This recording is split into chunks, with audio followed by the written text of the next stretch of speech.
So, with what you know about Yahya Han, what you know about Big Bang Theory, what you know about Gil, and all the nice geekdom that were filtered in and featured into media and everything like this, and their idea of what we are like, what is your response to that? Okay, let me start by saying I've not seen anything of the Guild. I have seen only a little Big Bang Theory, and I have lost interest after season 1 of Heroes of Cosplay. So, we'll get that out of the way now. I think they're trying to commercialize it, plain and simple. I don't cosplay. When I did it for fun. I found that a lot of people were too judgmental and too elitist, so I rarely cosplay anymore. Most of the time it's just with my wife doing couples cosplays for fun. I think this idea that you can make a living out of it is absolute baloney, to put it nicely.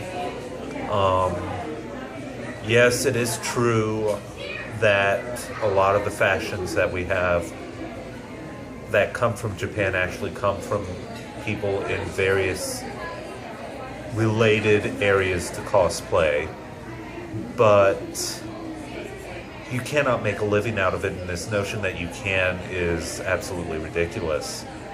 It's a hobby. People who do it and do it well do it for fun. That is why I got into it. That is why I spend most of my time photographing it. But this idea you can make money doing it is just ridiculous. Okay, now, with that being said, what is some of the worst things that you hear a lot of that you wish would stop when it comes to that is too childlike, that is too I'm too old for this, I am too mature for this, I am too this, that, and the other? Well, funny you asked that question. Let me to give some background first on my answer. I'm Jewish, and about 5-6 years ago, I was asked by a Jewish day camp I was working for to start plans for an anime camp. They wanted me to draw up plans for that, so I said, okay, fine. And I started, as I drew up plans, I started asking parents questions, what they'd want, what they liked, what they didn't like. And all of them just said, oh, my child wouldn't be interested in that, or that's too childish, or this, that, and the other. And most of them wouldn't sign up their kids for this camp because they didn't see any value in what they thought would be their kids sitting there watching TV all day, which actually was not the planned curriculum. And so being Jewish and being into these conventions, I see a lot of, well, that's very childish, or why do you do that? And my response to those people is that I do this because I find it fun. I find it to be a very good hobby, and not to be judgmental of anyone else. But when you boil down to it, when I was in college, I would rather spend my money on anime and manga than booze, and other alcohol, and God only knows what else that most college students, Jewish or not, spend their money on. Because at least it's a constructive hobby. Well, in that aspect, then, do you see it as just as the same type of vice of, say, alcohol? Not at all. My mother's a librarian, and while I may not share the same tastes in literature as her, I love a good manga. I will pick up a good manga. I love a good story. I love getting into a good story. Many of the animes and video games that I've held on to over the years are because they are such great stories. I don't sell my manga, my anime, and video games that often because the ones I get are just that good. I don't follow the hip trends or the so-called what's popular. I take each thing, regardless if it's anime, manga, whatever, geek or not, on its own. Is this a good story? Is this something that I want to come back to?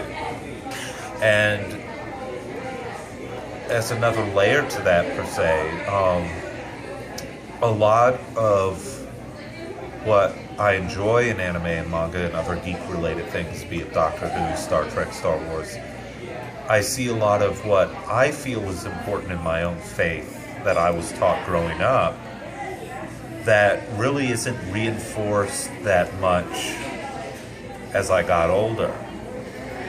Well, then do you see that the geekdoms over the years have actually flooded into normal society, say with, remember the way Star Trek used to be versus the next generation, how many people have seen it? Voyager, how many people have seen it? Star Wars, how many people watched it? How many people watched Harry Potter? How many people read or watched Percy Jackson? And with that going on, and with the sci-fi, imagination, the so-called fun aspect of all of this, is it being lost and watered down with the so-called realists that want to sit here and say responsibility in life is boring, hard, and we've got to go through it? I think it's somewhat being watered down because, not because you have realists technically invading it, but there are people who see they can make a profit off of it. You have, particularly in the media, various production houses saying, hey, we can make a TV show out of this, but because they, at least as a viewer, they don't seem to have anyone in their production house that actually knows what's going on, and if they do, they're not listening to that person. They have no idea what that fandom or what that group within that fandom is actually about. They see, oh, well, what can we do that will raise our ratings? Not, first and foremost, what can we do to accurately portray this so we don't have a backlash?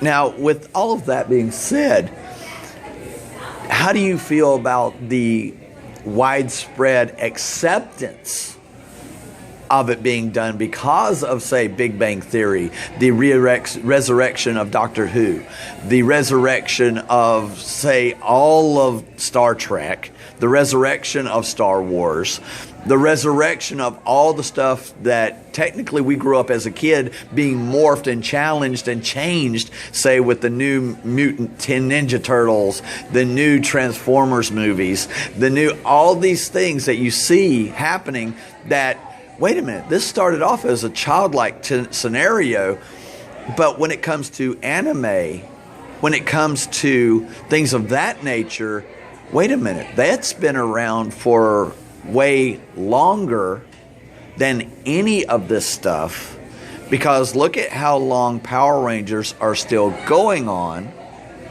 and still have a fan base. How long Detective Conan has been going on with 17 movies, 17 seasons, almost as long as The Simpsons. And yet, in the same instance, there's not the acceptance of that versus, say, The Simpsons, which is technically a cartoon, but it's almost rated R. Same thing with Futurama, though. So how do you explain their reaction to that versus, say, the whole anime thing? I think it has a lot to do with culture in the end.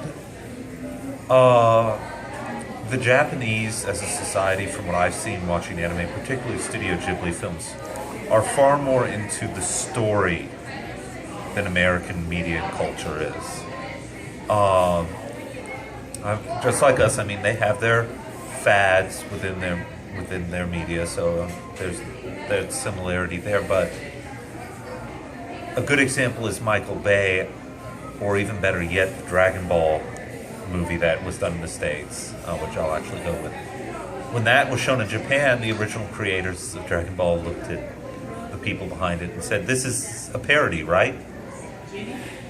And it's just that here we glorify violence for the sake of violence. We glorify adult content for its own sake.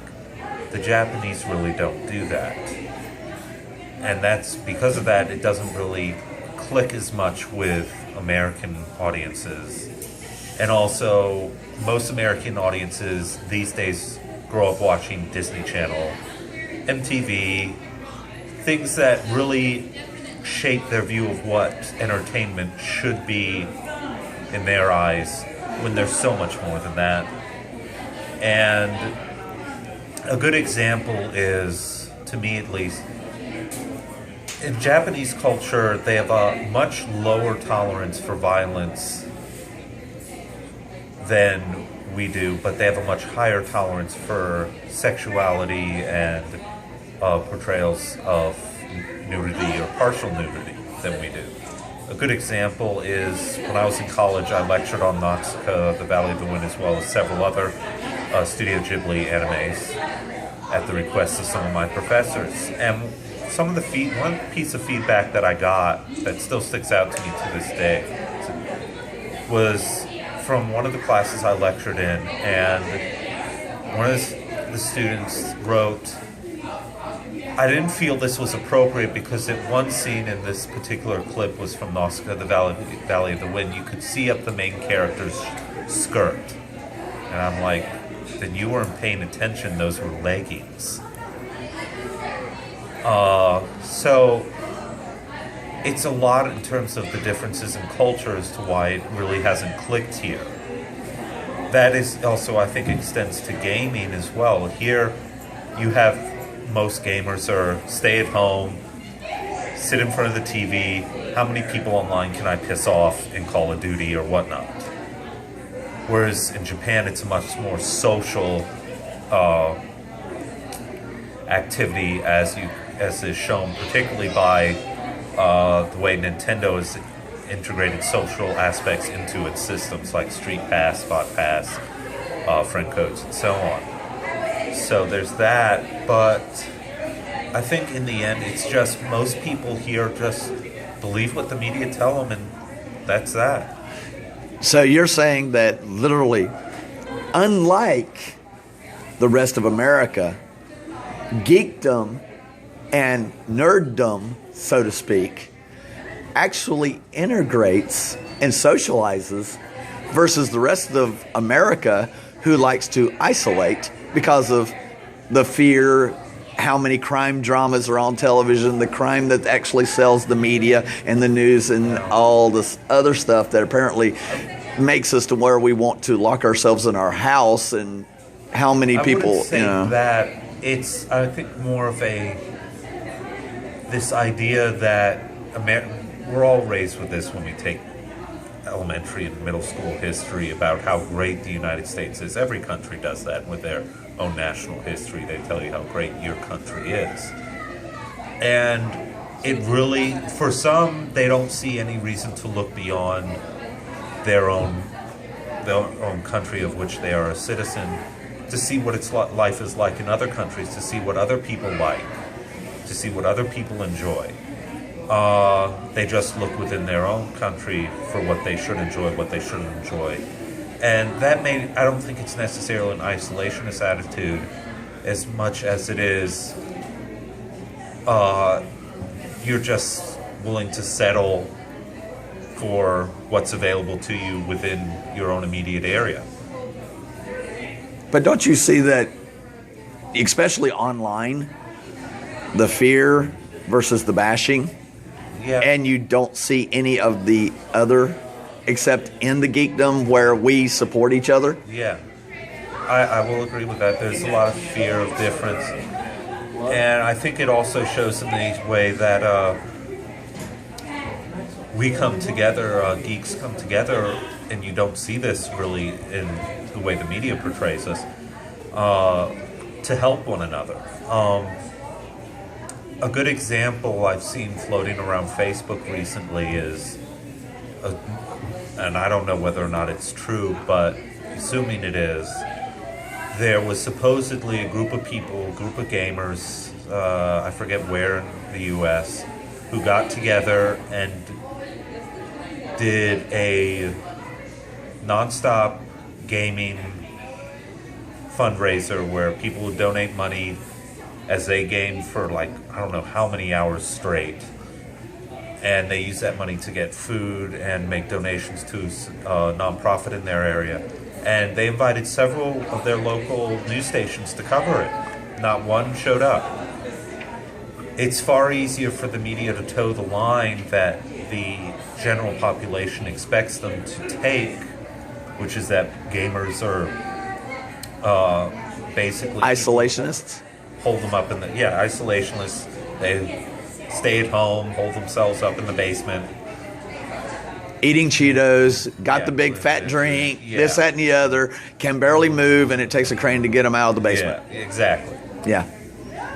And they don't want to say, hey, well, there's something different here. And it's rare that the media has actually stepped outside the box. Another good example is it was either the first or second year MTAC was downtown, and all the news stations came to cover it. And you had the CBS affiliate here start off their story with the headline of "The Freaks and the Geeks Invade Downtown Nashville," to summarize what they said, which is not very good PR for either the Horror Fest that was here with MTAC or MTAC itself, versus the NBC affiliate, which actually sent someone who knew what they were doing and knew how to interact with the attendees and got some great interviews, and actually just came at first to just talk to people about the Horror Fest, but when he realized